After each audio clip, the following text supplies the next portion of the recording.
Êxodo 20, a partir do versículo 8. Amém? A palavra de Deus diz assim: lembra-te do dia do sábado para o santificar. 6 dias trabalharás e farás toda a tua obra, mas o 7º dia é o sábado do Senhor, teu Deus, e não farás nenhuma obra, nem tu, nem teu filho, nem tua filha, nem teu servo, nem tua serva, nem teu animal, nem teu estrangeiro que está dentro das tuas portas. Porque em 6 dias fez o Senhor os céus, a terra, o mar e tudo que neles há, e ao 7º dia descansou. Portanto, abençoou o Senhor o dia do sábado e o santificou. Fecha teus olhos um momento em nome de Jesus. Senhor nosso Deus e nosso Pai, meu Deus, a tua palavra, Senhor, eu peço, meu Deus, fala conosco não aquilo que nós queremos, mas fala aquilo que nós precisamos, Senhor. Meu Deus, nos fortaleça, nos renova, nos capacita, Senhor, meu Deus, nesta grande caminhada, Senhor. Meu Deus, a tua palavra que é viva e eficaz, meu Deus, faz ela penetrar no nosso coração, Senhor, e que ela venha nos transformar, Senhor, que ela venha agir, meu Deus, no nosso coração e, meu Deus, moldar aquilo de acordo com a tua vontade, Senhor. Meu Deus, trabalhe em cada coração, em cada mente aqui nesta noite, Senhor. Meu Deus, que o Senhor venha penetrar como uma espada de 2 gumes, Senhor, que venha penetrando mais profundo da nossa alma e que venhamos ser tocados por ela. É isso que nós desejamos e te pedimos em nome de Jesus. Amém e amém. Amém, irmãos? Semana passada a gente começou a falar dos 10 mandamentos que Moisés recebeu de Deus, e a gente falou da idolatria, falamos bastante da idolatria, e depois a gente falou de tomar o nome de Deus em vão. E na sequência dos mandamentos, Deus ele vai falar do sábado. E eu gostaria de falar um pouquinho do sábado para os irmãos. A Bíblia está dizendo aqui que Deus ele fez o mundo em 6 dias. 6 dias. Muitos cientistas eles falam, é impossível isso. Quem não conhece Deus, gente, é impossível. Quem não conhece Deus vai duvidar de qualquer coisa que Deus possa fazer. Ah, Deus abençoou o irmão, ele foi curado de câncer. Ah, eu não acredito. A pessoa quando não acredita, é porque ela não acredita em Deus. Às vezes as pessoas estão dentro da igreja, mas elas não acreditam. Por quê? Porque a gente sabe, a gente primeiro, irmãos, na igreja a gente tem que conhecer quem é o nosso Deus. Tem muita gente dentro da igreja que não sabe quem é Deus. E por isso que a pessoa faz de qualquer jeito. As pessoas não têm temor com Deus. Porque muitas vezes eu acho que as pessoas, sabe que a visão que as pessoas têm de Deus é Deus, aquele velhinho com barba branca, sentado no trono, quase não conseguindo levantar do trono. Às vezes essa é a visão que as pessoas têm de Deus. Ah, acho que nem ouve mais, ele está gagá. Mas nosso Deus não é assim. Nosso Deus é um Deus todo poderoso. E a Bíblia diz que ele fez em 6 dias. Mas no 7º, o que aconteceu? Ele descansou. Agora eu pergunto para você, Deus precisa descansar? Não. Então, pastor, por que está escrito na Bíblia que Deus descansou? Sabe por quê? Deus, assim como Jesus era, como Jesus é Deus, e como Jesus veio, e Ele dava o exemplo, igual eu já falei muitas vezes aqui no culto, Deus ele também dá o exemplo. Deus ele não precisa descansar. Deus não precisa ir no banheiro, Deus não precisa comer comida, Deus não precisa beber água. Deus é espírito, diz a palavra de Deus. Ele não precisa dormir. Nem o diabo que é um espírito, ele não precisa. Só que Deus, por que ele descansou? Ele estipulou isso para o homem. Vamos aprender um pouquinho do sábado aqui nesta noite. Volta, segura aí no Êxodo. Não tira a mão do Êxodo onde você leu, que a gente vai seguir os versículos. Volta um livro antes, no Gênesis. Volta no Gênesis 2:2. Eu estava estudando isso aqui, gente. Tem umas coisas interessantes que eu aprendi, que Deus me mostrou. Eu achei uma coisa muito interessante que eu vou compartilhar com os irmãos aqui nessa noite. Gênesis 2:2 está escrito assim: e havendo Deus acabado no sétimo dia a obra que fizera, descansou no sétimo dia de toda a sua obra que tinha feito. E abençoou Deus o dia sétimo e o santificou, porque nele descansou de toda a sua obra que Deus criara e fizera. Quando a Bíblia fala que Deus criou os céus e a terra, está querendo dizer que Deus ele criou todo o universo. Eu estava vendo um documentário sobre o universo, é uma coisa tremenda, gente. A gente não consegue ter ideia do tamanho do universo. Você não dá para ter ideia. Diz que se você pegasse um ônibus espacial, sabe aqueles foguetes que vai para o céu? Você pegasse um desse para ir lá para o Sol, que é aqui pertinho o Sol, né? O Sol está aqui pertinho da gente.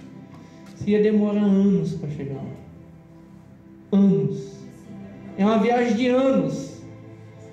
Diz que uma viagem até Plutão, que é o último planeta no nosso sistema, você ia demorar quase um século para chegar lá.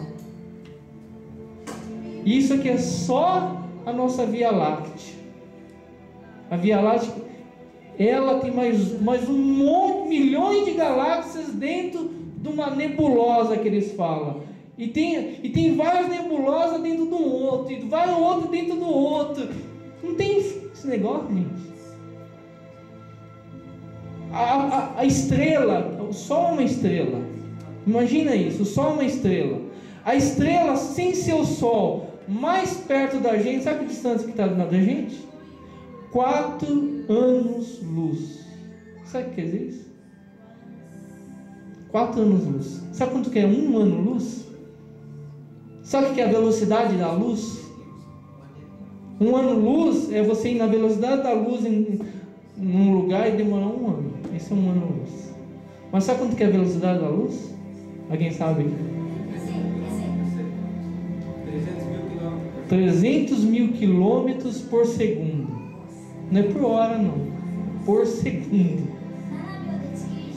Se você estivesse numa nave a 300 mil quilômetros por segundo, para você chegar nessa estrela, você ia demorar 4 anos ainda.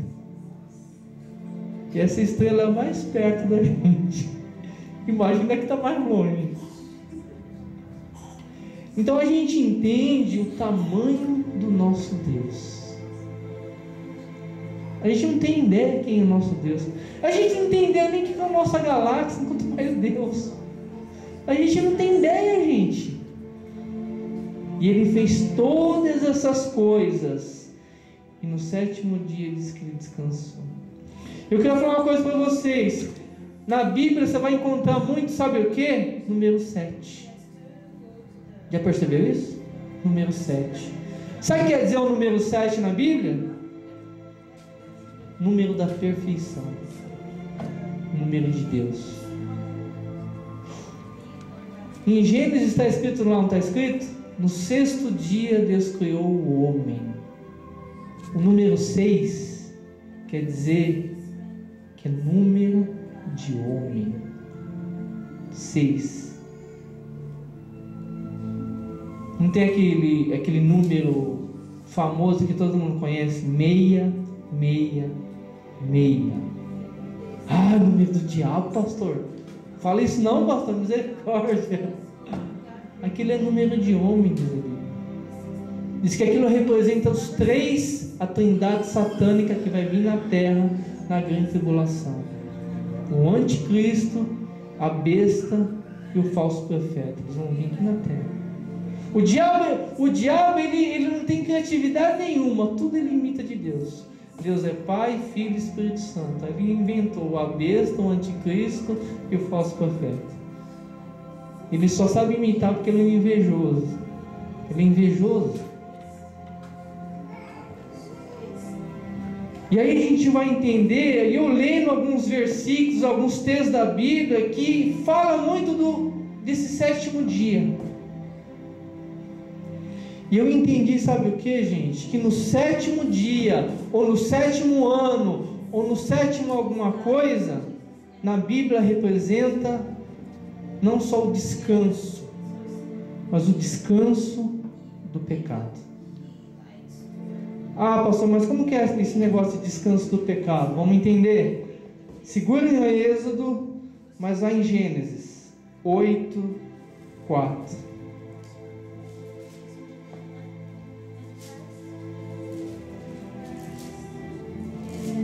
Gênesis 8:4. Pertinho de onde você está. Os números aqui na Bíblia, gente, eles não estão por um acaso. Você pode ter certeza disso. A palavra de Deus diz assim: e a arca repousou no sétimo mês, no dia 17 do mês, sobre os montes de Ararat. Presta atenção nisso aqui agora. No sétimo mês, a arca pousou em cima da montanha. Sétimo, justo no sétimo.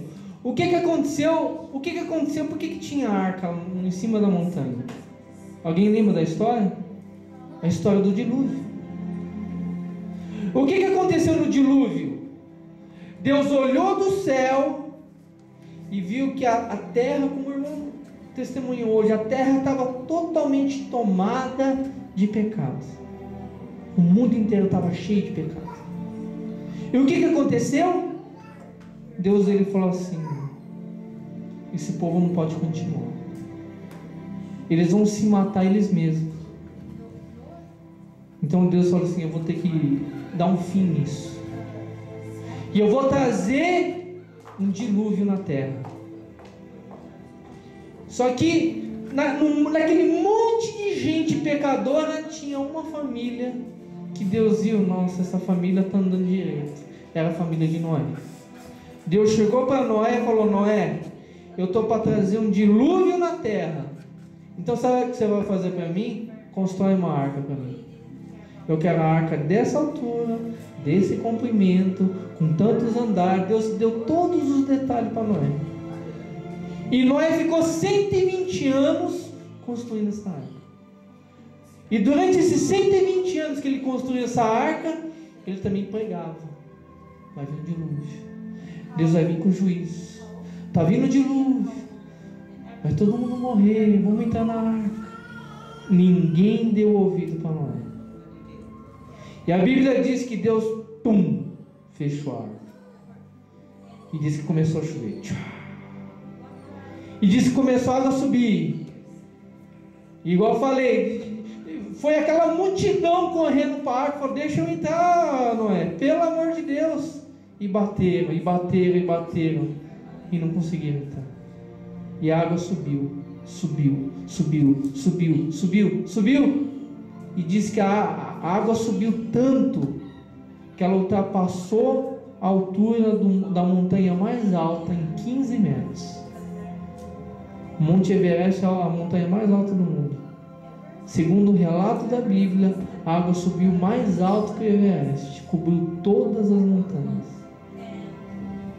E a arca ficou lá flutuando em cima da água. Só que depois que parou de chover, a água começou a descer. Descer, descer, descer. Aí a gente chega aqui na história. A arca pousou em cima de uma montanha. Só que foi no sétimo mês. O que quer dizer isso? Que a terra descansou do pecado daquela gente. Deus ele arrancou assim, de uma vez, todo o pecado da terra. E vai acontecer isso de novo, gente. As pessoas, não, eu vou viver a vida que eu quiser, não tem problema não. A Bíblia diz que vai ser como nos dias de Noé. Vai vendo, esse é um exemplo, que é o fim, que é o descanso do pecado. A terra morreu todo mundo e o pecado cessou. Outro exemplo que eu quero dar para vocês. Abra sua Bíblia, segura lá em Êxodo 20, vai lá para 2 Samuel 12 e 18.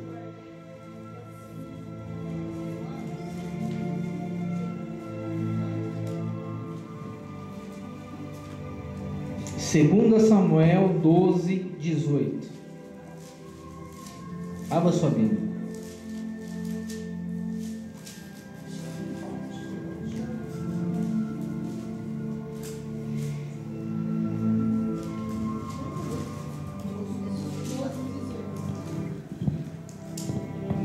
Aleluia, Jesus.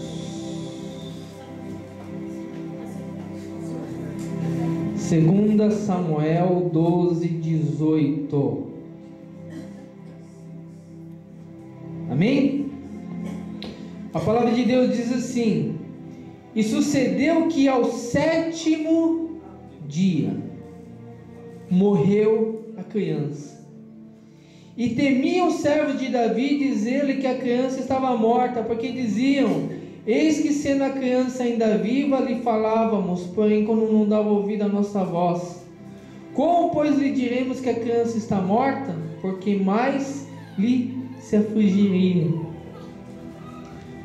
Quem conhece a história aqui sabe o que aconteceu. Davi um dia estava passeando no terraço do palácio dele. Ele devia ter ido para a guerra e ele não foi para a guerra. Então presta atenção, gente. Isso aqui é um exemplo para a gente. Não fica com a cabeça vazia, porque senão o diabo vai trabalhar. Esse é um ditado do mundo: cabeça vazia, oficina do diabo. Mas isso que aconteceu com Davi. Davi estava com a cabeça vazia, não foi para a guerra, estava à toa no palácio. E diz que ele estava passeando lá no terraço. E o palácio dele é mais alto que as outras casas. De lá de cima ele viu uma mulher tomando banho. E disse que ele era muito bonita, a mulher. E ele desejou aquela mulher. E ele falou: traz ela aqui. E trouxeram. E ele adulterou com ela. E além de adulterar, depois ele ficou sabendo. Ela falou: estou grávida. E ele: o que eu vou fazer agora? Tentou levar o marido para se deitar com a mulher, para enganar, não conseguiu. Botou ele no meio da batalha lá para morrer. Adulterou e assassinou. Aí Davi pensou: mas eu vou ficar quietinho, ninguém vai saber. E um dia vem o profeta Natan. Oi Davi, tudo bem? Tá genki? Vou contar uma história para você, tá Davi? Tinha um homem, ele tinha uma cordeirinha que é igual a filha dele. Ele até dormia com essa cordeirinha. Ele tinha um amor por essa cordeirinha. E o vizinho desse homem era muito rico e tinha muito gado. E diz que um dia vieram visitantes na casa desse homem rico. E esse homem rico queria servir comida para essas pessoas. Só que em vez de ele pegar do monte de gado que ele tinha, ele foi no do vizinho, que só tinha a cordeirinha, pegou, matou e serviu a cordeirinha para os amigos. E o profeta perguntou para Davi: o que a gente faz com esse homem, Davi? Ele tem que morrer. O que o profeta falou para Davi? Você é o homem, Davi. Você podia ter todas as mulheres que você queria, você podia pegar do outro que só tinha um. Olha como que é as coisas. E Natan falando para Davi, falou: ela está grávida, não está? Mas essa criança vai morrer. Essa criança vai morrer. E o que a gente leu aqui? Que no 7º dia, Davi ficou 6 dias lá, orando, jejuando, deitava, orava, fez de tudo para ver se a criança se salvava. Chegou no 7º dia, ela morreu. que Davi lavou o rosto, foi comer e continuou a vida dele. Isso aí foi a finalização do pecado na vida de Davi. Davi se arrependeu. Mas isso aí foi para fechar aquele ciclo de pecado na vida de Davi. Quer dizer, descanso do pecado. Davi não veio a fazer esse tipo de coisa mais contra Deus. Sétimo. Todo sétimo acontece alguma coisa. Precisa abrir sua Bíblia. Em Levítico 25, vamos entender o que Deus está falando. Levítico 25, 3 e 4 está escrito assim, só ouça, por favor. Existia uma lei em Levítico que falava assim: 6 anos semearás a tua terra, 6 anos podarás a tua vinha, colherás os seus frutos. Porém no 7º ano haverá sábado de descanso para a terra, um sábado ao Senhor, e não semearás o teu campo, nem podarás a tua vinha. Era regra em Israel. Você ficava 6 anos, plantava, colhia, plantava, colhia, plantava, colhia. Chegava no 7º, você não podia mexer na terra. E dizia que tudo que crescesse naturalmente, os órfãos, as viúvas, os estrangeiros, que eram os mais pobres, podiam pegar do que nascia. E era para a terra descansar. E um dia, gente, isso eu falei semana passada, eu falei do Mateus 24, do final dos tempos. A gente está entrando no 7º dia, e a terra vai ter que descansar. Olha o que está escrito. Olha o que está escrito na Bíblia. Não abra sua Bíblia, eu quero que você ouça só isso aqui, depois eu quero que você abra. Salmos 94 está escrito assim: porque 1000 anos aos teus olhos como um dia de ontem que passou, e como a vigília da noite. Para Deus, 1000 anos é como se tivesse passado um dia para a gente. Então vai vendo. Desde Adão até a nossa geração aqui, gente, está dando 6.000 anos na contagem bíblica. Na contagem da ciência diz que é milhões, bilhões de anos que o homem está aqui. Não, mas na contagem bíblica é os 6.000 anos que está batendo agora para entrar o 7º. Olha o que vai acontecer quando entrar no 7º. Não falei que vai ter que descansar do pecado? Não falei? Abra sua Bíblia lá em Apocalipse. Apocalipse 20.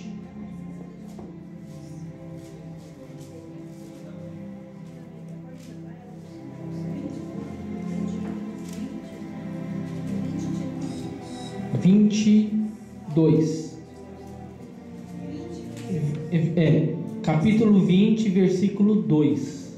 Apocalipse. Amém? Apocalipse é fácil de achar, né, gente? É o último livro da Bíblia. 20, versículo 2. Amém?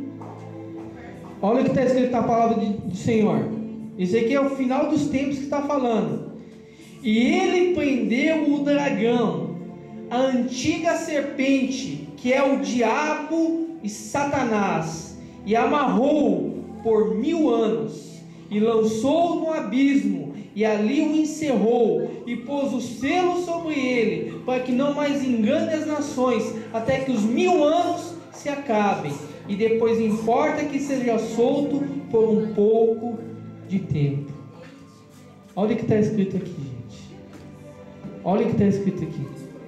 Quando entrar na tribulação, a grande tribulação, diz que Deus vai enviar um anjo. O diabo está fazendo a festa hoje no mundo. Está fazendo a festa.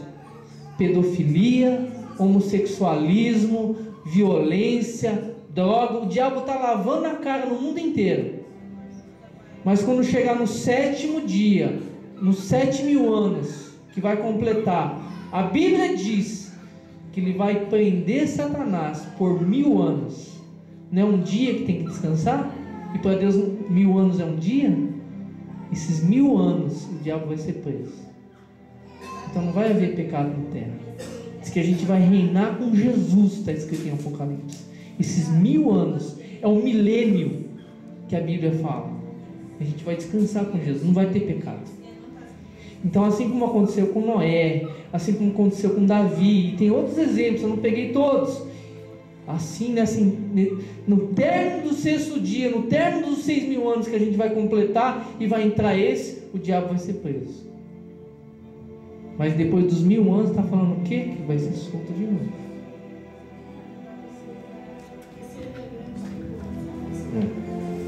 Depois da grande tribulação.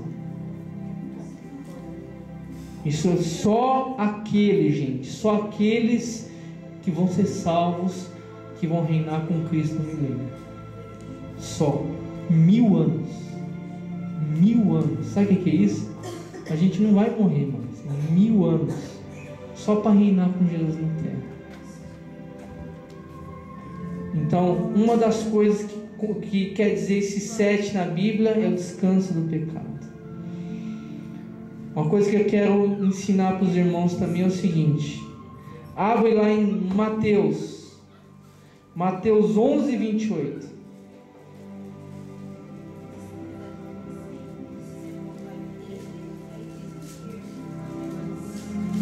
Não tira o teu dedo lá em Êxodo 20 não, hein?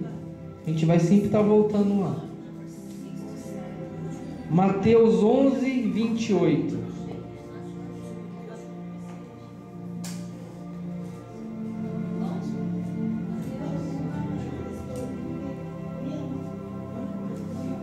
Amém? A gente começa a ler a Bíblia, a gente começa a estudar, a gente começa a entender o que Jesus está falando. Olha o que está escrito aqui, irmãos. Jesus, ele dizendo: vinde a mim todos os que estáis cansados e oprimidos, e eu vos aliviarei.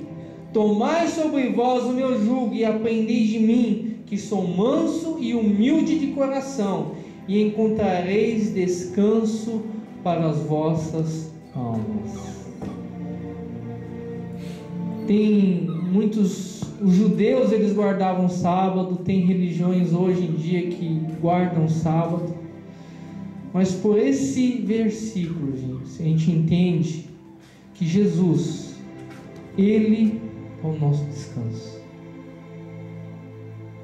Jesus sabe que está todo mundo sofrendo, que está todo mundo cansado por causa do pecado. Uma coisa que o pecado faz na vida das pessoas é isso, é cansar.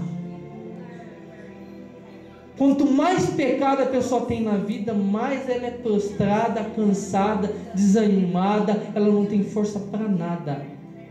Jesus, quando ele chegou e falou isso para mim, eu quero tirar vocês do pecado, vinde a mim. É o que eu falo para muitas pessoas quando eu evangelizo. Tem gente que, não precisa ir na igreja, não, eu fico em casa. O que Jesus está falando aqui, gente? Vinde a mim. Jesus não vai até a pessoa. Ele está falando para vir até Ele. As pessoas que fazem o contrário. Venha a mim, que eu vou tirar descanso. As pessoas estão assim, cansadas. Até nem na igreja. Porque se a pessoa continua pecando, ela continua cansada, ela continua desanimada. O pecado, ele cansa, gente. Ele é um peso nas nossas vidas. A gente não consegue caminhar. Jesus é o nosso descanso. Mas por que eu falo que... Por que os cristãos falam que a gente não precisa guardar sábado? Tem gente que bate o pé, não tem que guardar o sábado. A gente não precisa guardar o sábado. O sábado, gente, foi uma aliança feita com os judeus. Vamos aprender isso. Não precisa abrir sua Bíblia. Está escrito lá em Êxodo 31:17, está escrito assim: Deus falando, entre mim e os filhos de Israel será um sinal para sempre, porque em 6 dias fez o Senhor os céus e a terra, e ao 7º dia descansou e restaurou-se. O que Deus falou? Entre mim e os filhos de Israel. Então a gente não precisa guardar sábado. Eu vou explicar o que é o sábado. Tem gente que não entende o que é o sábado, por isso acha que tem que guardar. Não tem que guardar. Os cristãos não guardam o sábado por quê? Na Bíblia está escrito sábado, né? E é o sábado que a gente conhece da segunda, terça, quarta, quinta, sexta, sábado, domingo. Mas no original, no hebraico, quer dizer Shabat, no hebraico. E Shabat quer dizer dia de descanso. Não está falando que tem que ser sábado. Tem que ter um dia de descanso. Tem que ter um dia. Você, por isso que eu falo. Tem gente, quem levanta a mão, quem já trabalhou aqui no Japão uma semana direto sem descansar? Quem já fez isso? Ele faz toda semana aqui. Só que Deus está ensinando. Deus está ensinando o quê? Deus está ensinando que pelo menos um dia a gente precisa descansar. Porque ninguém é máquina, ninguém é robô. Você, quando trabalhou essa semana inteira, você estava arrebentado, não estava? Você não estava aguentando nem levantar. Eu sei porque eu já fiz isso. Por quê? Porque você está indo contra a lei de Deus. Deus, Ele não descansou porque Ele cansou. Ele descansou porque Ele queria dar um exemplo para a gente. Porque Ele é Deus, mas a gente é carne e osso, gente. A gente cansa. Tem gente que se arrebenta aqui no Japão de trabalhar. Não, tem que trabalhar. Não, tem que juntar dinheiro. Não, tem que fazer hora extra. Eu já contei essa história, já contei aqui, já contei em todas as igrejas que eu já passei, e eu vou contar de novo. Eu trabalhava na Nippon Ramo e lá não tinha limite de zangueiro. E um senhor entrou na Nippon Ramo, veio do Brasil e falou assim: eu vou trabalhar de arrebentar, vou juntar o máximo de dinheiro que eu puder e depois eu volto ao Brasil. Ele ficou um ano praticamente sem me assumir, sem descanso nenhum. E trabalhava 15 a 18 horas por dia. Ele dormia na fábrica, comia na fábrica, está morando na fábrica. Juntou aquela montanha de dinheiro, voltou para o Brasil. Depois de um mês, morreu. Adiantou? Adiantou ficar um ano se arrebentando na fábrica? Não adianta. Por quê? Porque as pessoas querem contra a Deus. Deus falou: 6 dias trabalha, mas um dia descansa. Domingo. O nosso 7º dia hoje é o domingo. Porque a semana começa na segunda, não começa? No trabalho normal que a gente conhece, o trabalho começa segunda. Segunda, primeiro dia. Terça, segundo dia. Quarta, terceiro dia. Quinta, quarto dia. Sexta, quinto dia. Sábado, sexto dia. Domingo, 7º. Por que muitos cristãos guardam o domingo? Porque Jesus ressuscitou no domingo. A gente fala que o domingo é o dia do Senhor. Se você for ler na Bíblia, Paulo ele ensina: vocês que não for juntar oferta, junta a semana inteira as ofertas que você tem que juntar, no primeiro dia da semana traz para a igreja. Eles guardavam o domingo. Mas o que eu quero que vocês entendam é que não é o problema, não é ser domingo, ser sábado, ser sexta. Deus está falando que um dia você tem que descansar. Um dia, trabalha 6, mas um dia descansa.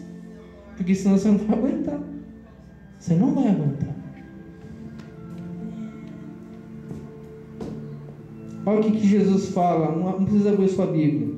Mateus 12:7 está escrito assim: Jesus falando: mas se soubesses o que significa misericórdia quero e não sacrifício, não condenaria os inocentes, porque o Filho do Homem, Jesus, até do sábado é Senhor. Os judeus falam: não, tá curando no sábado, não pode. Eles falaram para Jesus isso. Jesus falou: não. Jesus ele chegou para aquela multidão assim na sinagoga e falou: o que no sábado pode fazer o bem ou pode fazer o mal? E ele foi lá e curou aquela pessoa.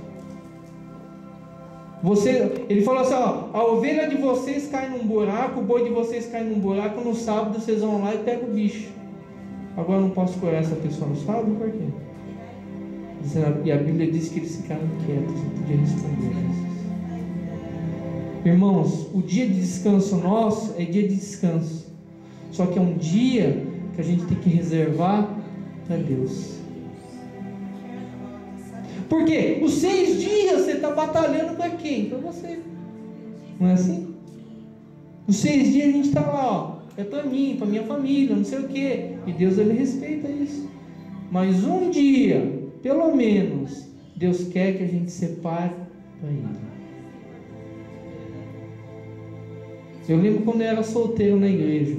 Quando eu era solteiro, no domingo eu ficava das 7 da manhã até 9 da noite na igreja. Eu era obreiro na igreja. Das 7 da manhã às 9 da noite na igreja. O dia inteirinho para Deus. E é bom, é gostoso isso. Você servir a Deus, servir as pessoas. E é isso que a gente tem que fazer. E em Colossenses também fala, para aqueles que nos julgam, se não guarda sábado, você não vai ser salvo. Olha o que está escrito em Colossenses 2,16.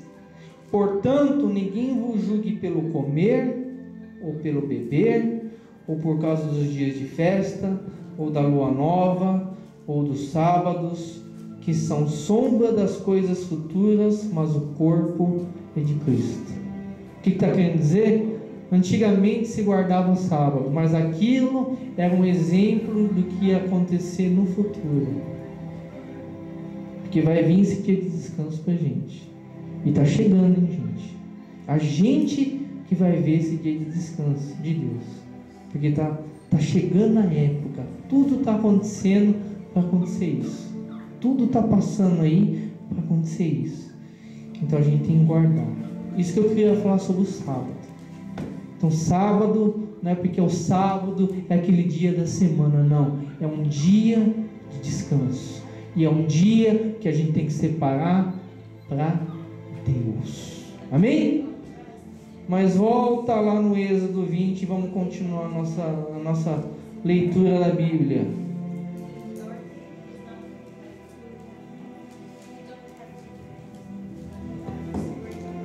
Vinte 12. Abra sua Bíblia. Êxodo 20, 12. Amém? Honra teu pai e a tua mãe, para que se prolongue os teus dias na terra que o Senhor teu Deus te dá. Isso aqui é para os filhos. Quem tem pai e mãe aqui ainda? Vivo. Quem tem pai e mãe vivo? Eu só tenho meu pai. E mesmo a gente casado, gente, mesmo a gente velhinho e os nossos pais vivos, a gente tem que honrar a eles. Porque assim vai prolongar os dias da sua vida. Por que muitos jovens estão morrendo?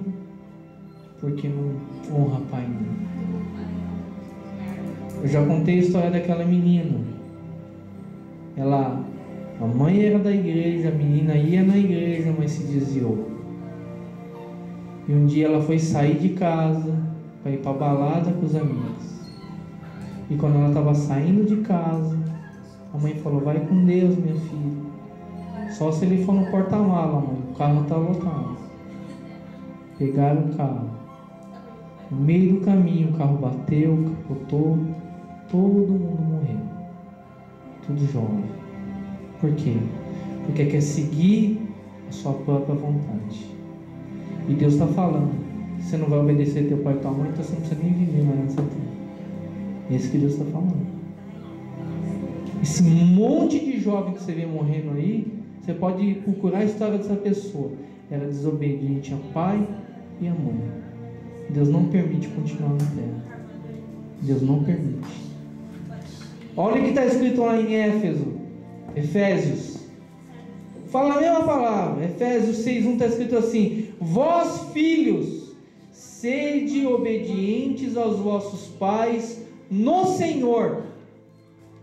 Entende isso aqui? Olha o que está falando aqui na palavra de Deus: sede obediente aos vossos pais no Senhor.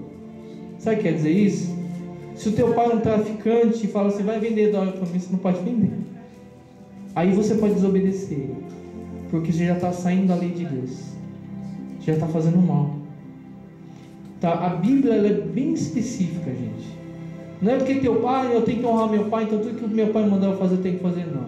Se você for cristão e ele falar para você fazer uma coisa que vai infringir a palavra de Deus, você pode desobedecer. Nisso Deus ele dá carta branca, mas só se ferir a palavra dele. Olha que continua falando: obedecer aos vossos pais no Senhor, porque isto é justo. Honra teu pai e a tua mãe, que é o primeiro mandamento com promessa, para que te vá bem e vivas muito tempo sobre a terra. Amém? Mas vamos continuar. Êxodo 23 está escrito assim: não matarás. Não matarás. Nessa época aqui, quando eu falo não matarás, era meio não dá uma facada no outro, não mata fisicamente. Só que Jesus, quando ele veio, Jesus ele mudou toda essa lei dos 10 mandamentos. E olha o que Jesus falou. Em 1 João 3,15, Jesus falou assim, mas Jesus através de João falou assim: qualquer que odeie o seu irmão é homicida, e vós sabeis que nenhum homicida tem a vida eterna permanecendo nele. Então o homicida não é só aquele que mata fisicamente, aquele que odeia. Isso que eu já falei quantas vezes aqui nessa igreja, já falei um monte de vezes. Se a pessoa tem ressentimento, se a pessoa tem mágoa, se a pessoa tem ódio, se ela guarda alguma coisa contra alguém, para Deus ela é assassina. E a Bíblia está dizendo: essa pessoa não tem a vida eterna, não vai para o céu. Então por isso que a gente tem que estar. A Bíblia fala que aqueles que têm coração puro verão a Deus. A gente tem que estar com o coração puro diante de Deus. Amém? E vai continuar falando. Próximo mandamento: não adulterarás.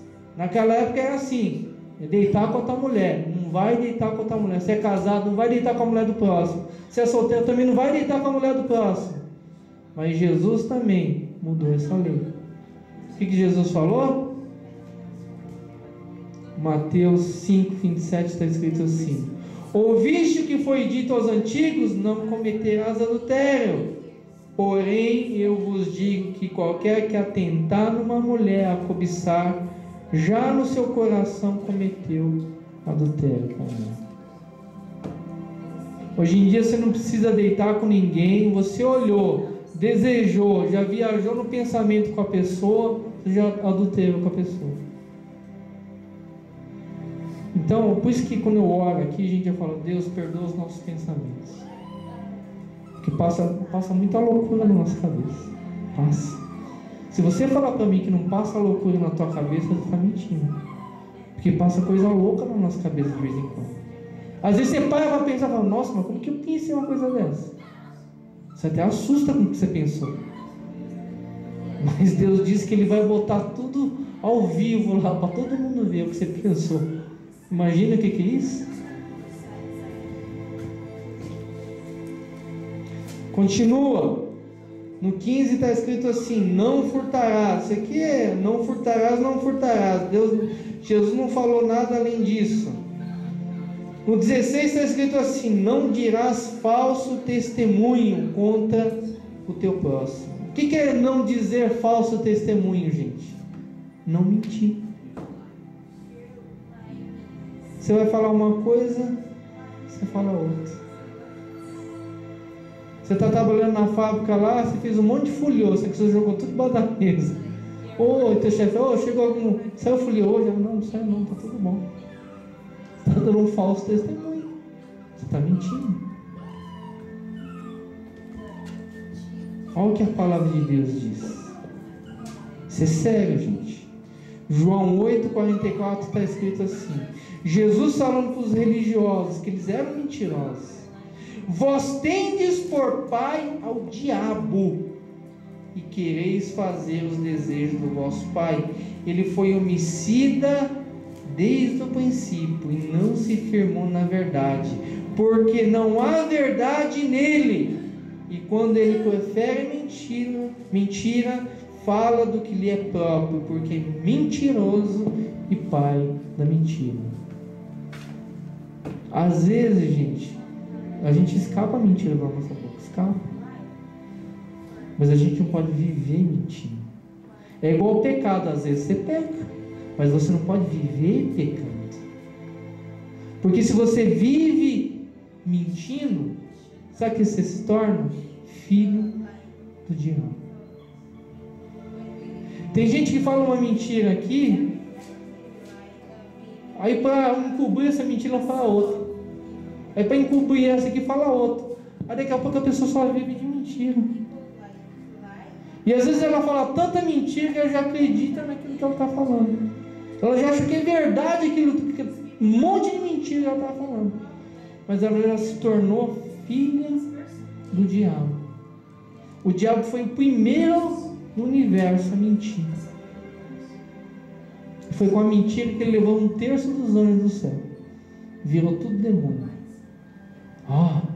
Eu vou tomar conta do céu aqui, junta comigo aqui. Mentira. Deus só olhando, vai, continua. Só deu corda para o diabo. Quando chegou a hora, expulsou todo mundo do céu. Então, gente, a gente tem que tomar muito cuidado com essas coisas. Mentira. E para terminar, no 17, 20 e 17 está escrito assim: não cobiçarás a casa do teu próximo, não cobiçarás a mulher do teu próximo, nem o seu servo, nem a sua serva, nem o seu boi, nem o seu jumento, e nem coisa alguma do seu próximo. Hoje em dia é uma coisa terrível, gente, inveja e cobiça. Hoje em dia o mundo, ele trabalha o nosso coração para a gente ficar desejando as coisas, desejando as pessoas, desejando aquilo que a gente muitas vezes não pode ter. Por que muita gente no Brasil, por que muito ladrão no Brasil rouba? Porque ele quer ter aquilo que o outro tem. Eu não tenho dinheiro, mas eu quero ter aquele Nike também. Então eu vou roubar. Então ele pega um revólver e vai roubar. A cobiça na vida da pessoa é uma destruição, gente. Jó 20 está escrito assim, presta atenção nessa palavra: certo é que a sua cobiça não lhe trará descanso, e o seu tesouro não o salvará. A pessoa que cobiça, ela não tem paz. Ela está sempre querendo alguma coisa. Ela está sempre buscando alguma coisa. Ela não tem paz. Não tem paz dentro dela. Ou ela cobiça a pessoa, ou ela cobiça as coisas. Ela está sempre olhando. Eu tenho que ter isso. Eu quero aquilo. Eu quero aquele homem. Eu quero aquela mulher. Ela não tem paz.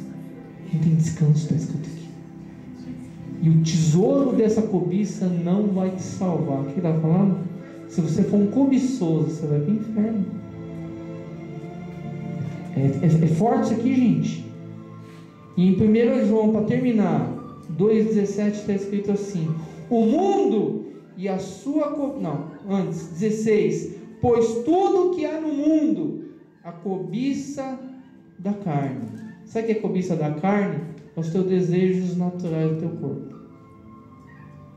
Uma coisa desenfreada. Pessoa que come demais, bebe demais, quer fazer sexo demais. Isso é a cobiça. Ele tem uma mulher, mas já está olhando a mulher do outro. Isso, gente. Ele não está satisfeito com a mulher dele. Então ele já está com um olho na outra. Isso é cobiça. É igual eu falo, o cara está comendo no restaurante, mas já está olhando para o outro prato que está vindo. Cobiça. Pessoa que é bêbado, alcoólatra, ele já está com a geladeira cheia de bebida, mas ele vai comprar mais bebida. Ele não satisfaz com aquilo que ele tem, ele vai comprar mais. Cobiça. Carne, a nossa carne, o teu corpo deseja. Cobiça dos olhos, Cobiça dos olhos, aqui ó, tudo que você olha, cobiça dos olhos. Eu quero isso, eu quero aquele carro, eu quero aquela mulher, eu quero aquele homem, eu quero aquele emprego, eu quero aquilo. Olha, toma cuidado com o teu olho, hein, gente. Senão o teu olho te leva para o buraco, hein? E a ostentação dos bens não provém do Pai, mas do mundo. Quer dizer, toda essa cobiça, esse desejo de ter um monte de coisa, isso é do diabo, é do mundo. Se você fica desesperado que quer ter as coisas, pode ter certeza que isso não vem de Deus. Pode ter certeza. E para terminar, no 1 João 2,17 está escrito assim: o mundo e a sua cobiça passam, mas aquele que faz a vontade de Deus permanece para sempre. Então, faz igual o apóstolo Paulo, gente. Eu estou satisfeito com o que eu tenho. Seja satisfeito com aquilo que Deus tem colocado na sua mão. Porque aí o que vai acontecer? Você vai permanecer sempre. Amém? Então guarda isso no teu coração. Aprendemos no sábado. Aprendemos que está chegando o sábado aí. Sábado que Deus vai terminar com todas as coisas. Aprendemos sobre matar, honrar pai e mãe, matar, adulterar, furtar, cobiçar. Guarda tudo isso no teu coração, irmãos. E Deus vai te abençoar em nome de Jesus. Coloque-se de pé em nome de Jesus. Vamos agradecer a Deus por essa palavra. Fecha teus olhos. Oh, nosso Deus e nosso Pai, nós queremos te louvar, Senhor. Meu Deus, essa é a lei maior que tu criaste, Senhor, os 10 mandamentos, Senhor. Muitos não são cristãos, Senhor, mas conhecem esses 10 mandamentos, meu Pai. São leis que o Senhor deixou para a humanidade, Senhor. Leis, meu Deus, que o Senhor criou, meu Deus, para esse mundo que o Senhor criou. As pessoas te buscando ou não, Senhor. Meu Deus, em nome de Jesus, nos ajuda, meu Deus, diante da Tua palavra, meu Deus, a andar conforme aquilo que o Senhor tem nos ensinado, Senhor. Meu Deus, que assim como a gente não vinha se preocupar com o sábado, mas a gente vinha se preocupar com um dia de descanso, Senhor. Que a gente possa reservar um dia para que a gente venha descansar das nossas obras, mas que a gente venha separar esse dia, Senhor, para buscar a Tua face e buscar a Tua presença, Senhor. Nos ajuda também, Senhor, eu peço a Ti, nos ajuda a honrar aqueles que ainda têm pai e mãe, nos ajuda a honrar nossos pais, as nossas mães, Senhor. Que a gente possa ter vida longa nessa terra, vida longa para Te servir, Senhor. Vida longa para levar a Tua palavra àqueles que não Te conhecem. Meu Deus, nos guarda de todo homicídio dentro do nosso coração, Senhor.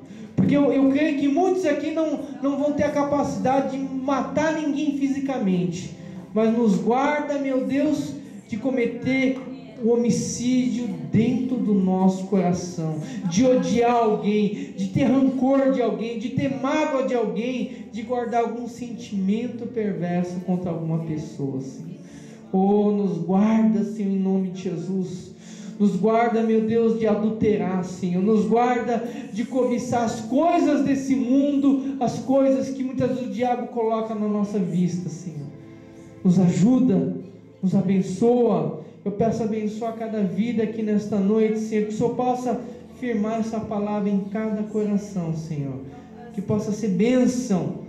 Em nome de Jesus, abençoa. Nós te pedimos e te agradecemos por essa palavra. Em nome de Jesus. Amém e amém. Uma coisa interessante desse negócio da cobiça, gente, a gente conheceu minha esposa, minha família, a gente conheceu um casal, eles estavam na rua, eles estavam passando fome, eles estavam mendigando na rua. E a gente, junto com o presbítero, acho que era diácono na época, junto com ele, a gente trouxe as pessoas para a igreja. E a gente tinha um lugar assim em cima, a gente colocou eles para morar. A gente ajudou essas pessoas. E esse homem, ele era alcoólatra, quer dizer, os dois, o marido e a mulher eram alcoólatras. E eles manifestavam demônios assim. E quando ele começou a querer largar o vício, largar a bebida, sabe o que o diabo fazia, gente? Ele estava andando no meio da rua. Diz que o diabo botava a garrafa na frente dele. Do nada a garrafa aparecia cheia de bebida assim na frente dele. Você já andou na rua, já viu garrafa cheia assim no meio da rua? Acho que você nunca viu, né? Mas o diabo fazia isso com ele. Ele queria parar de beber, mas o diabo ia lá e botava a garrafa na frente dele. Mas ele já estava se fortalecendo, ele queria chegar, dava uma bicuda na garrafa. Mas o diabo tentando ele, tentando.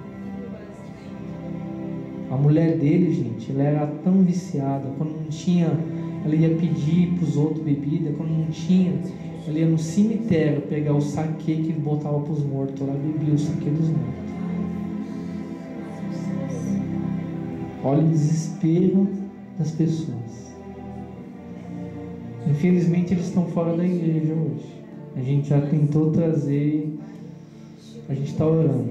É só Deus para trazer as pessoas. E esse senhor, ele já tem mais de 50 anos. Ele é filho de pastor. Ele é filho de pastor da Assembleia de Deus. Ele cresceu no Evangelho. Então fala, a gente tem que tomar cuidado, gente. O diabo, ele está ceifando as vidas aí fora. Então a gente tem que vigiar. Amém? Então guarda.